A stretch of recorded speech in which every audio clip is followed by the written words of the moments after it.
Chapitre 3. Bienvenue sur mon île. Heureusement, le calme revient toujours, même après la plus terrible des tempêtes. Totalement épuisé, je m'endors en laissant mon voilier dériver au gré des courants. Quand je rouvre les yeux, mon navire est échoué sur une plage de sable blanc. On dirait bien que je suis tombée sur une île à la Robinson Crusoe. Autour de moi, il n'y a que le rivage avec l'océan d'un côté, une forêt de l'autre, et plus loin une montagne que je distingue à peine derrière un épais manteau de brume. J'ai dû m'endormir longtemps, car je suis sèche. Mes cheveux ont retrouvé leur éclat, je me sens plutôt en forme. Je suis prête à explorer cette contrée perdue. Mais d'abord, je jette l'ancre sur le sable. Je ne veux pas prendre le risque que la mer emporte mon embarcation à marée montante. Avant de partir, j'emmène avec moi le drapeau. Si cette terre n'appartient à personne, je pourrais le planter au sommet de la montagne. Ainsi, elle deviendra mon île.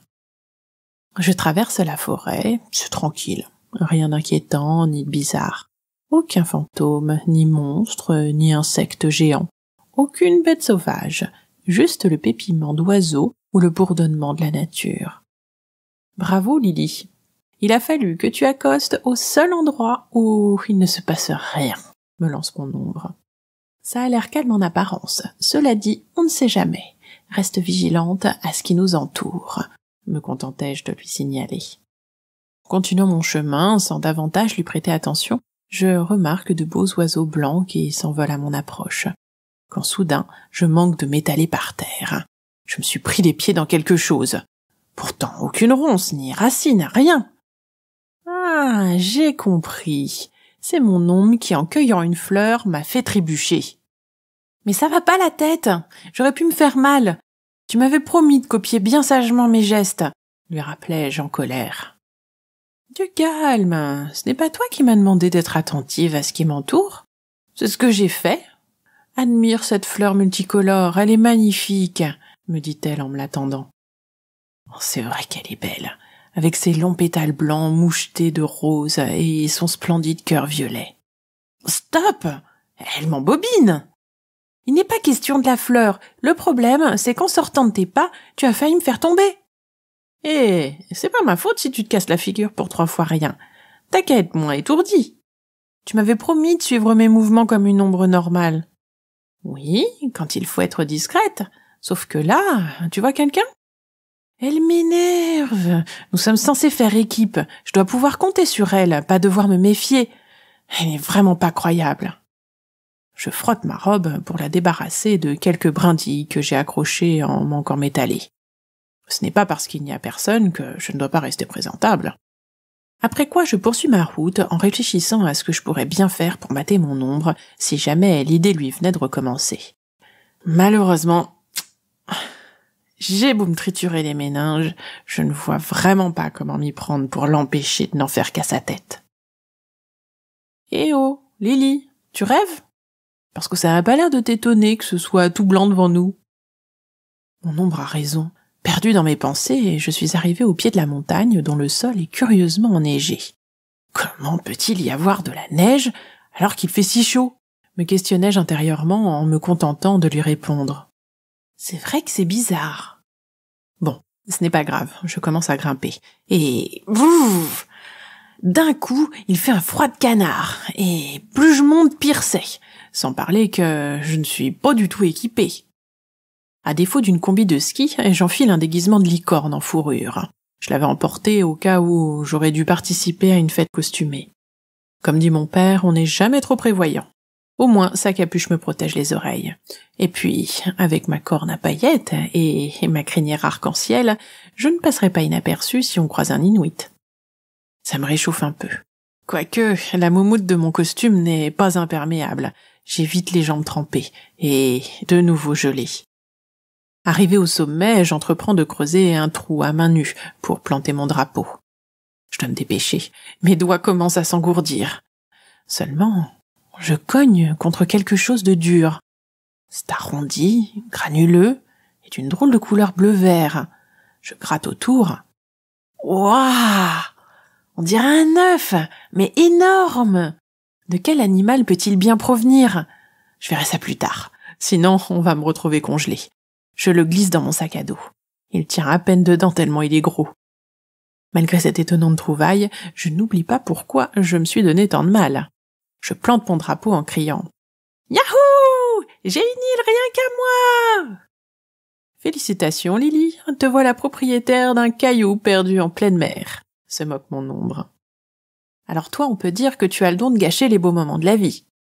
Sans vouloir te ramener trop brutalement à la réalité, je te conseille de vite redescendre avant de te transformer en princesse glaçon. Ça m'ennuierait vraiment de finir bloqué ici à tes pieds. Quitte à choisir l'immobilité éternelle, je préférerais une statue du Louvre. Au moins, je pourrais passer le temps en faisant des farces aux visiteurs. Quelle casse-ambiance! Elle ruine ce moment solennel. Cela dit, elle n'a pas tort, j'ai les orteils tout bleus. Mon déguisement de licorne s'arrête aux chevilles et mes petites sandales à lanière ne sont franchement pas adaptées à ce climat glacial. Je réfléchirai au nom de mon île plus tard. Je redescends rapidement de la montagne entre courses et glissades. Le froid me donne des ailes. À cette vitesse, il ne me faut pas bien longtemps pour apercevoir à travers la brume la verdure luxuriante en bas de la pente. Enfin, plus de neige. Mais même s'il fait meilleur, je suis toujours frigorifiée. Sans compter que la nuit commence à tomber et que le fond de l'air s'est rafraîchi. La pleine lune est recouverte par des volutes de nuages qui me font penser à des voilages qui passent lentement. C'est joli, avec un côté mystérieux. Si j'étais à Londres, je m'attendrais à entendre hurler un loup-garou. En tout cas, les rayons de lune me permettent d'y voir un peu plus clair pour chercher un coin où bivouaquer. Soudain, retentit dans le lointain un impressionnant rugissement lugubre. Un frisson me parcourt le corps. Ça a l'air d'être bien plus gros qu'un loup-garou. Ne perdons pas de temps, trouvons un abri, m'exclamai-je d'une voix mal assurée. Non, tu crois? Ironise mon ombre. Toi, ça suffit. Qu'est-ce qui se plaignait qu'il n'y avait rien sur cette île? Tu ferais bien d'agir au lieu de parler. Ouais, si je pouvais, je prendrais une bonne paire de ciseaux pour te détacher de mes talons.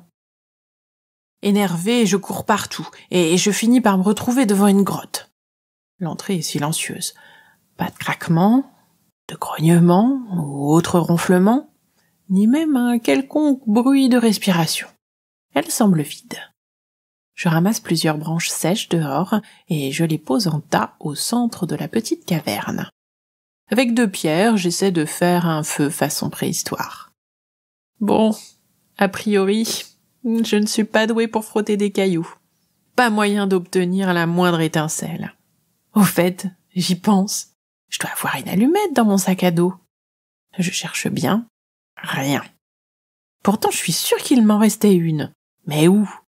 Je sors le gros œuf qui me gêne et le pose à côté de mon tas de bois pour mieux déballer mon bazar.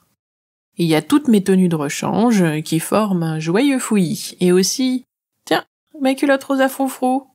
Bizarre, je ne pensais pas l'avoir emmenée celle-là. Malheureusement, toujours pas d'allumette. Ah, si, la voilà. Elle vient de tomber d'un pli de la culotte. Il faut que je m'applique pour la frotter. Si je la casse, c'est fichu. Ça y est, des flammes. Les feuilles sèches et les brindilles prennent. Le feu éclaire la grotte et la chaleur me réchauffe enfin les pieds. Je commence à me détendre. Avec la température qui remonte, mon déguisement de licorne sèche vite. Je caresse la fourrure pour réordonner un peu les poils en épis. Voilou, j'ai dégoté un abri et fait une bonne flambée, m'auto-félicitai-je à haute voix. Tu sais, Lily, j'avais confiance en toi, m'avoue mon ombre. Heureusement que tu le dis, parce que ça ne s'est pas vu. Mais si, tu trouves toujours des solutions. C'est vrai? Oui, sauf quand tu stresses. Du coup, parfois, je te taquine un peu, histoire de t'agacer suffisamment pour faire diversion. Quoi? Figure-toi que ça fonctionne à tous les coups. À croire que j'ai un talent particulier pour énerver les gens. Ça, c'est clair. Et tu as raison, ça n'a pas loupé. J'avais tellement envie de te montrer que je pouvais y arriver que j'en ai presque oublié le rugissement. Tu vois, je te l'avais dit, ça marche. Sauf que maintenant, je suis au courant de ta méthode. La prochaine fois, ça ne fonctionnera plus. En es-tu sûre? C'est bien mal me connaître, ma petite Lily.